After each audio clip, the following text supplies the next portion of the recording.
para pontuar esse debate.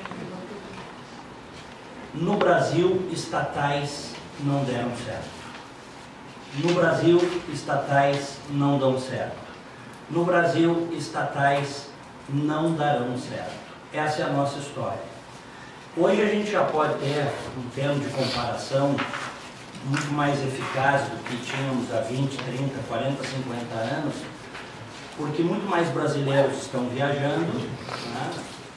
As redes sociais estão aí e nós podemos comparar o tempo todo o que se faz lá fora e o que se faz aqui.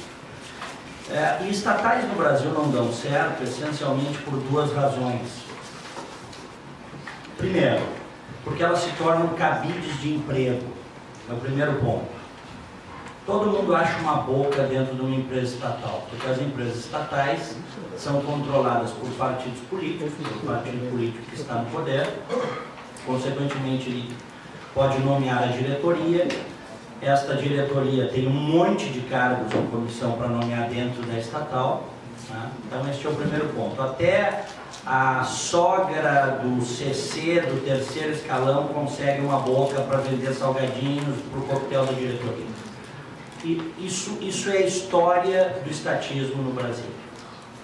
O segundo ponto é que, além de se tornar cabide de emprego, o estatal se presta para a roubalheira profunda e aprofundada. Se rouba muito em empresa estatal. Não vamos tapar o sol com a peneira, tá? As pessoas de partidos políticos que são colocadas em estatais, elas de alguma forma cavocam. Lógico que você vai encontrar exceções, tá? Eu não quero fazer uma generalização.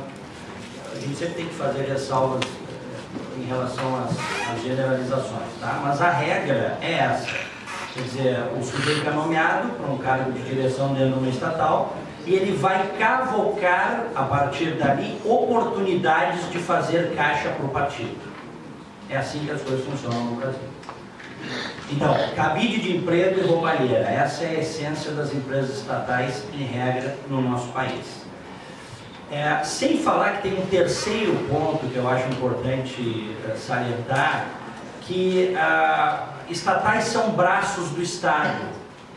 E se nós queremos um indivíduo, um cidadão próspero, mais rico, com mais oportunidades, nós temos que diminuir o Estado e não encorpar o Estado.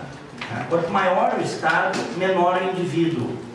Estatais reforçam a presença nefasta do Estado na economia, reforçam a presença de um Estado que desequilibra as relações sociais e comerciais e de mercado na economia. Portanto, eu acho que não tem que ter estatais. A gente até pode trabalhar em cima das exceções, mas eu não gostaria de, a partir da exceção, criar regra, tá? Porque estatais comumente são cabides de emprego. Nós temos também cabides de emprego e de roubalheira, que agradecer, nós estamos muito impressionados, tá? Com a roubalheira da Petrobras. Senhoras e senhores, nós temos que agradecer todos os dias pelo fato de o PT, o PMDB e, enfim, os seus partidos satélites, tá? Que saquearam a Petrobras, não terem podido fazer a mesma coisa com a Vale do Rio Doce e com a Embraer, porque elas foram desestatizadas antes de que os partidos,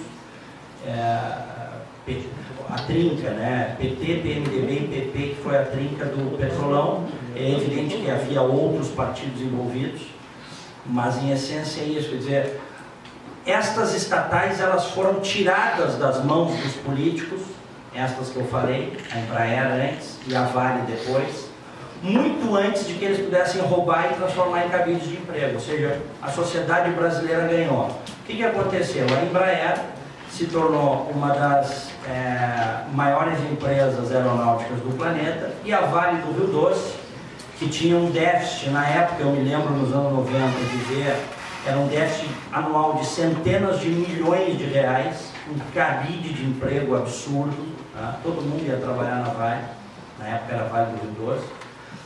ela, só com o retorno em tributos que ela passou a dar para a sociedade brasileira e auxiliar, inclusive, na balança comercial, a partir das exportações de minérios que promove, já valeu a Vale do Rio Doce ter sido privatizada.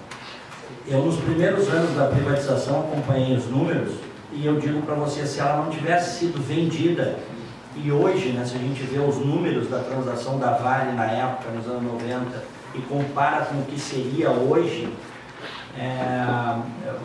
muita gente diz o seguinte, não, mas ela foi subavaliada, ela foi vendida por pouco. Naquela época, se tivessem dado de presente a Vale do Rio Doce, teria sido um bom negócio para o Brasil. A mesma coisa a experiência que nós tivemos aqui no Rio Grande do Sul com a CRT. Né? Eu mesmo tive que pagar $2.000 para ter o meu primeiro telefone fixo da CRT. $2.000 na época. Declarava no imposto de renda. Exatamente. Brigadeiro declarava no imposto de renda. Tinha bolsa de telefone. Então o que acontecia? Você, para conseguir um telefone aqui no Rio Grande do Sul, você tinha que... É aquela história, quando o Estado cresce, aumenta a corrupção. Aumenta a corrupção. Quanto mais embaraços são criados para o desenvolvimento da livre iniciativa e dos negócios e das livres trocas entre os cidadãos, maior a corrupção. Por quê? Porque a partir daí começam a surgir soluções para facilitar a tua vida. O caso do telefone é um caso clássico. Você, para comprar um telefone, tinha que ir para as bolsas paralelas, que normalmente tinha gente que eram sócios ocultos de dentro da estatal. E é assim, e sempre vai ser assim no Brasil. Foi citado aqui o caso do DEMAI em Porto Alegre. Eu não sei se vocês sabem, mas há muitos anos que a Prefeitura de Porto Alegre, meu prezado Bandeira, tira dinheiro do DEMAI para colocar em outras áreas.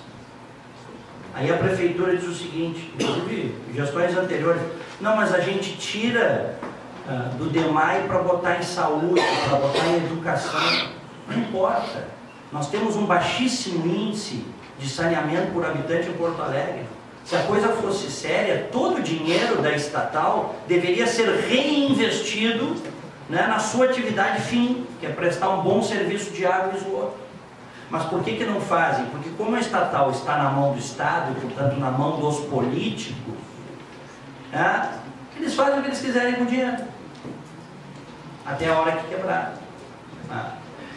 Eu tenho visto, já morei nos Estados Unidos, tenho andado pelos Estados Unidos bastante, tenho ido bastante para lá, e em regra, as empresas de energia elétrica e de saneamento nos Estados Unidos, nas cidades americanas, elas são estatais. A regra é essa. Tá? Mas é uma outra cultura, é uma outra sociedade. É uma sociedade em que, quando você vai fazer um financiamento para comprar uma casa, você não gasta dinheiro em cartório. Certo? Acho que isso vai gastar peanuts, né? Uma merreca, quer dizer, é um outro padrão moral, evidentemente com todos os seus problemas, mais elevado do que o nosso padrão moral médio. Tá? Então, assim, estatais não dão certo, elas existem para saquear as pessoas, para servir de cabide de emprego, e eu fico ainda mais indignado quando elas servem como concentradoras de mercado. Tá? Isso eu acho que não pode acontecer. Tá? Eu defendo o livre mercado, eu como liberal acredito no livre mercado. Vamos pontuar bem, quando a gente fala em livre mercado, nós estamos falando na possibilidade, com o menor número possível de amarras de se fazer negócios, mas o livre mercado, o livre mercado, 100% livre, seria uma abstração, quer dizer, uma utopia, isso não existe. Um minuto, isso não existe em lugar nenhum do mundo. Alguma regulação sempre haverá nas relações entre as pessoas, porque o Estado sempre vai existir. Agora, o que a gente tem que lutar é para que exista cada vez mais um menor número de regras e de regulações, porque está comprovado, quanto menos regras, quanto menos regulações, mais liberdade individual, mais livre iniciativa e mais rico e próspero é um povo.